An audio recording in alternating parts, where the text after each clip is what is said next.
आगे। हाँ हाँ, सलमा भी आई हुई है। क्यों जनाब सलमा जी? सर मेरा सवाल ये है कि डायनासोर के मरने में और दूसरे जानवर के मरने में क्या फ़र्क है? किसके? डायनासोर के मरने में और दूसरे जानवरों के मरने में क्या फ़र्क है? डायनासोर के मरने का एक ऐसा फ़ायदा है दूसरे जानवरों का नहीं है। तुम डायनासोर पे बैठ के आई हो, पता है तुम्हें?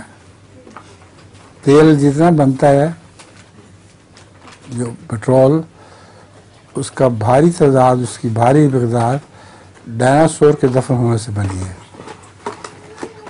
इसलिए आम जानवर तो मर के ख़त्म हो जाते हैं, उनसे वो भारी तौर पर उनका पेट्रोल नहीं बनता, लेकिन डायनासोर से पेट्रोल बना है।